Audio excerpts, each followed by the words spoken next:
Welcome to Glass Half Full with Leslie Krongold. She shares her stories, experiences, and knowledge of living and coping with a chronic health condition.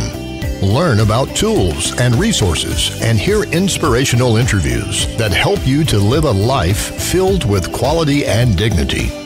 With 2 decades of support group leadership, Leslie's ready to help you make lemonade out of life's lemons. Are you ready?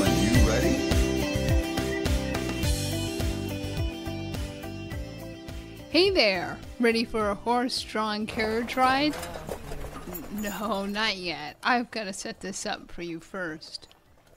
Back in the 3rd podcast episode with Ted Abbott, I asked you to imagine drifting along in a boat on the St. James River in Virginia. But now I really did join my guests on an adventure. And my guest, Michael Muir, has naturalist adventure in his DNA. He's a great-grandson of John Muir. If you're not familiar with the name, John Muir was the inspiration behind the Sierra Club. He was a naturalist, an author, environmental philosopher, and early advocate of wilderness preservation in the United States. He's even been called the father of the national parks. So Michael Muir has quite a legacy, but that's not why I went to the Rush Ranch in Suisun City to visit Access Adventure, the organization that Michael heads. Michael has multiple sclerosis. He's had it for a long time. He was diagnosed as a teenager. Horses have been part of his life since he was 12 years old when he purchased his first horse. He's been a rancher, a horse breeder, a rider, and now a carriage driver. Here's the story how I met Michael. A couple of years ago, I was at a fundraising event for Access Dance Group, which I hope to tell you more about in a future podcast. I bid on a silent auction item called a horse-drawn carriage ride with John Muir's great-grandson. I didn't know what that really was. It certainly sounded more interesting than a dinner at a seafood restaurant or spa day at a hotel. And I won. So last year I made the trip, about an hour from where I live, to Suisun City. I did not know what to expect. Rush Ranch stretches out over 2,000 acres and is protected by the Solano Land Trust. It has a rich California history, but I won't go into that. Access Adventure is a program that exists at Rush Ranch, and its mission is to enrich the lives of people with disabilities and other underserved members of our community by providing outdoor recreation, open space access, education, and therapy through a working partnership with horses. And then I met Michael, who drives a horse-drawn carriage from his seat in a wheelchair, and the carriage has a motorized lift. The ride was delightful, and I knew I wanted to offer this experience to people in my support group. So approximately a year later, which was a couple of weeks ago, we met for a picnic and then a private carriage ride with Michael and Bill and Peggy, the workhorses. Oh, did I tell you that Suisun is a Miwok Indian word for where the west wind blows? I used to ride, and my disability, various things, got me out of the saddle, which introduced me to driving. And then that introduced me to driving for the disabled, and then I put all this idea together. And when did that happen? How long have you been? Well, I was recruited to be president of the United States Driving for the Disabled about the year 2000, just before 2000. So what do you usually tell people when it's their first ride? Well, it depends on what they're interested in. Some people want to know about the ranch. Some people are really focused on the horses and how we drive them, and they want to know about the horses, what their names are, what their ages are. It's also an auditory experience. Yes, the blind people love that. And then I've learned also to just narrate everything that I'm seeing. And you know, and I talk about the water, and they raise their heads and they can smell the water. And, you know, I'll talk about the raptors flying overhead, or try to paint a word picture of the beautiful clouds like today. But mostly they just love they love the ranch experience.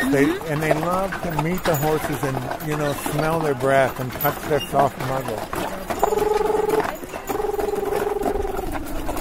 Walking. And, you know, I've been a horseman since I was 12. Now I'm 64. And it's been my business, and now it also has been the answer to living successfully with a disability. You know, it's been very motivational for me to stay active and strong. When with MS, that's not easy. With your disability, not easy. And having a passion is really vital to staying engaged and keeping going. I think that's a big thing. And I realized, you know, for me to do all these different things with my horses, that what evolved was, this is a way to share what was good for me with other people. And let the horses be the legs that we don't have anymore, that they're the bridge that compensates for our lost function. You know, nature also, that's a big connection in my family, being a John Muir descendant, and knowing that being out in the fresh air and out in the open space and natural places is healing and healthy. It's good for us always to get the sun on our face and the wind in our hair. So for those of us that can't hike, this is the way we do it. Do you think they're in touch with like how much joy they're providing? You know, they are when you go face to face with them. I especially notice it with the visually impaired. We have a lot of blind people that come. And that surprised me at first because I think this is a visual experience. Look at how beautiful. But blind people love the sensation of it. They love to touch the horses too. And the horses are very sensitive that they're different. And that they're interacting with them in a unique way. And the horses are all good with that. I used to worry about it. I don't worry about it anymore. Also with autism, there's a remarkable connection with people on the autism spectrum and horses in particular. Sometimes dogs, sometimes other animals, but people on the autism spectrum that are socially withdrawn, they just gravitate to the horses. They want to touch them. They like to lay their cheek on them. They like to communicate with them in sometimes secret ways. And it's marvelous to watch.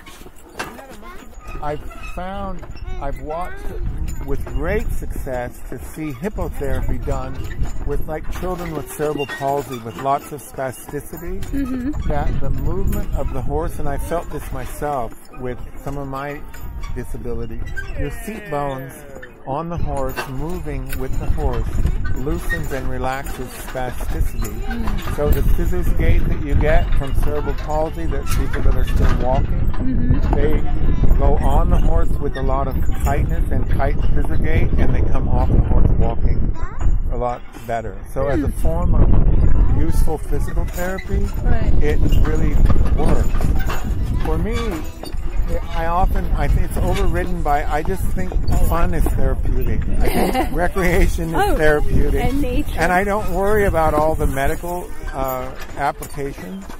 I leave that to the physical therapists and the medical professionals, and I do what they suggest, but mostly what I think my mission is to let people have a good time, you know, and just get outside of their normal routine. I do feel a kinship with other people with MS, and I know the things that they struggle with. And one of the most debilitating things about MS is depression.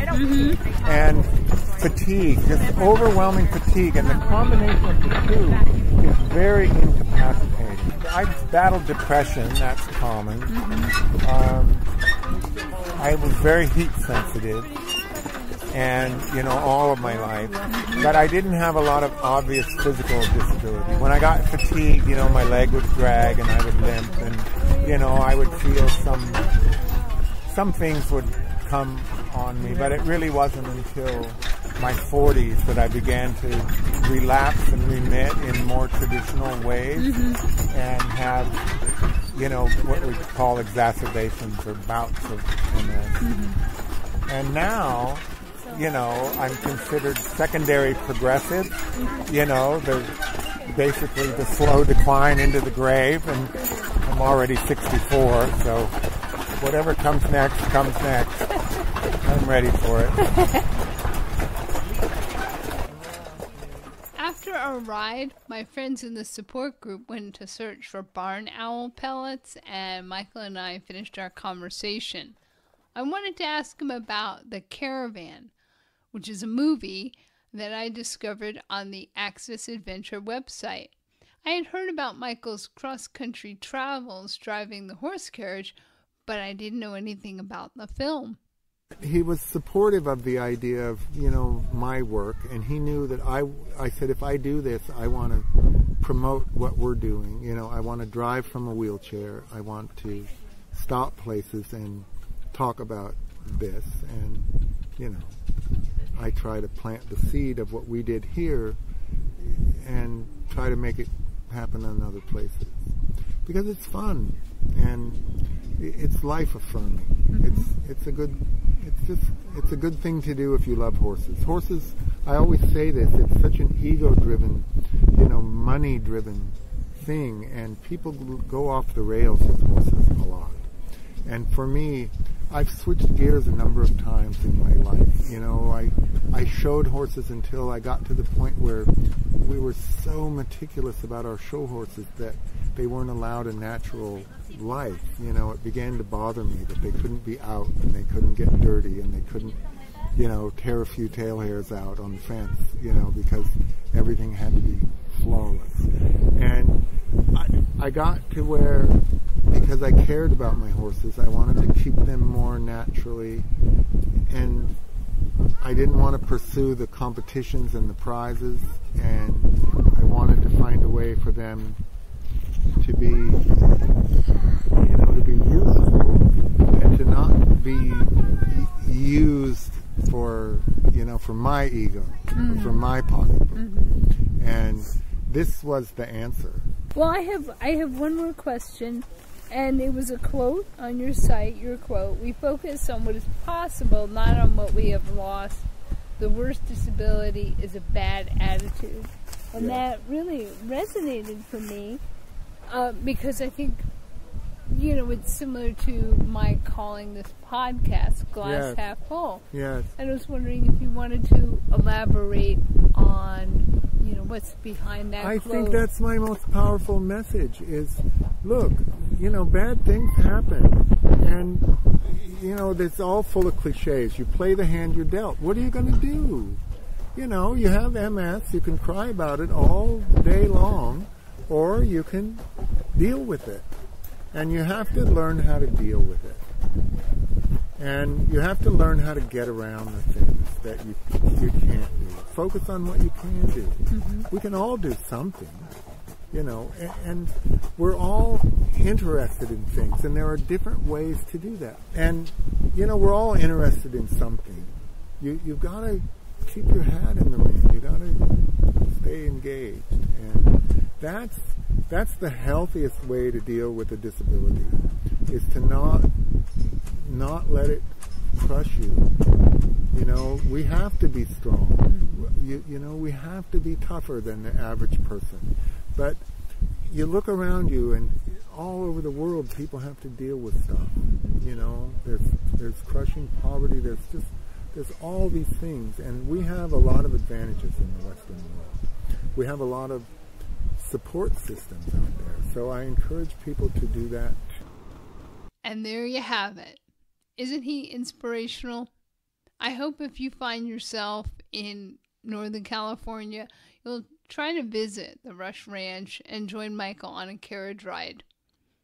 And I'd like to know what or whom inspires you. I've shared with you several people and activities that help me get through difficult times. I'd love to hear from you sometime. You can leave a comment on the Glass Half Full website or visit the Facebook page. Thanks again for listening.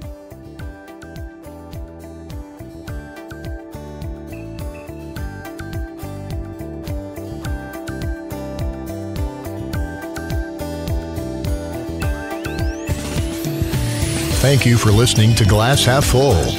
Leslie invites you to leave a rating and review on iTunes. This helps spread the word to others dealing with chronic health issues. For show notes, updates, and more, visit the website glasshalffull.online. glasshalffull.online.